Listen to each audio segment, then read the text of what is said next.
மேடையில் பேசி கைத்தட்டல் வாங்குற அளவுக்கு நான் பெரிய பேச்சாளர் இல்லை. தயவு செஞ்சு நீங்களே ஒரு தடவை கைத்தட்டிருங்க. இந்த கைத்தட்டல்கள் அனைத்தும் வடக்குப்பட்டி ராமசாமிக்கு தான் போய் சேரும். இன்னைக்கு இந்த படம் ஒரு பெரிய ஹிட் ஆயிருக்கு அப்படின்னாக்க அதுக்கு பத்திரிகை நண்பர்கள், ஊடக நண்பர்கள் தான் காரணம். ஏன்னா இன்னைக்கு ஒரு சிலர் என்ன பண்றாங்கன்னாக்க படம் ரிலீஸ் ஆனா கூட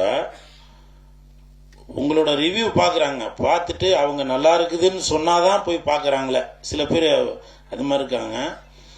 அப்படி நீங்க படத்தை முத நாளே பார்த்துட்டு காலையிலேயே இந்த படத்தை பற்றி நீங்கள் எழுதவும், அதை பார்த்துட்டு மக்கள் போய் பார்த்துட்டு அதை மறுபடியும் வெளியில் வந்து இந்த மாதிரி படம் நல்லா இருக்கு, வடக்குப்பட்டி ராமசாமி, வடக்குப்பட்டி ராமசாமி, வடக்குப்பட்டி ராமசாமின்னு ஊரெல்லாம் ஒரே பேச்சு, அதுதான் என் மூச்சு அப்படின்னு சொல்ற அளவுக்கு எல்லா இடத்துலையும் நீங்க சூப்பரா எழுதியிருந்தீங்க. அந்த எழுதின அனைத்து நண்பர்களுக்கும் என் மனமார்ந்த நன்றி. ஏன்னா எந்த ஒரு நடிகருமே இயக்குனர் இல்லாம, அது ரஜினி சாரா இருந்தாலும் சரி, கமல் சாரா இருந்தாலும் சரி, அஜித் சார், விஜய் சாரா இருந்தாலும் சரி, ஒரு இயக்குனர் தான் ஒரு நடிகனை வந்து உருவாக்க முடியும். ஸோ அப்படி வந்து என்னை வெளியே கொண்டு வந்திருக்க இயக்குனருக்கு என் மனமார்ந்த நன்றி. அப்புறம் சந்தானம் சார், நான் ஏற்கனவே பல இடத்துல நிறையா பேசிட்டேன், அவரை பற்றி பேசுறதுக்கு ஒன்றும் இல்லை. இப்போ கூட அந்த கண்ணாடி போட்டிருக்கேன், அது ஸ்டைலாக இருக்கா என்னன்னு தெரியல. ஆனால் இந்த கண்ணாடிக்கு சொந்தக்காரர் சந்தானம் சார் தான். இல்லை ஒருத்தர் சொல்றாரு இல்லைன்னா, இப்போ நான் சொல்றேன் பாருங்க, அது கரெக்டு தான் இருக்கும். இந்த கண்ணாடி நம்ம சந்தானம் சாரோட மேனேஜர் பரத்தோடது. அவர் வந்து என்ன கண்ணாடி போடுங்கண்ணா, ஸ்டைலாக இருப்பீங்க அப்படின்னு சொல்லி சொன்னாங்க.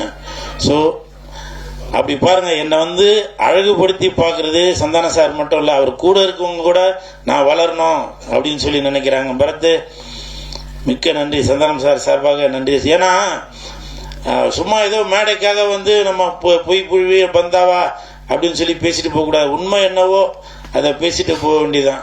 ஏன்னா ஆடியோ ரிலீஸ் ஃபங்க்ஷனில் கூட சில பேர் என்கிட்ட சொன்னாங்க, என்னங்க சந்தான சார் உங்களை இந்த கலாச்சாரு, இதுதாங்க உண்மையான நட்பு. சும்மா மேடைக்காக சார் வந்து அவர் நல்லவர் வல்லவர் அப்படின்லாம் சொல்லாமல் உண்மை என்னவோ அதை வந்து ஓப்பனாக சொல்லிட்டு போகிறாரு. அப்படி அவர் உண்மையை பேசுனதால தான் இன்னைக்கு வந்து அவர் இந்த இடத்துல நல்ல ஒரு ஸ்ட்ராங்கான இடத்துல இருக்காரு.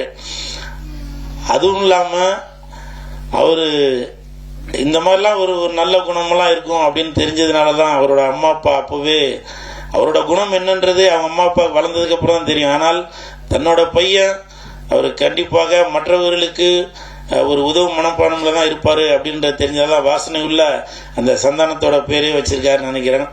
சந்தானத்தை பெற்றெடுத்த தாய் தந்தையருக்கு இந்த நேரத்தில் என் மனப்பூர்வமான நன்றியை தெரிவித்துக் கொள்கிறேன்.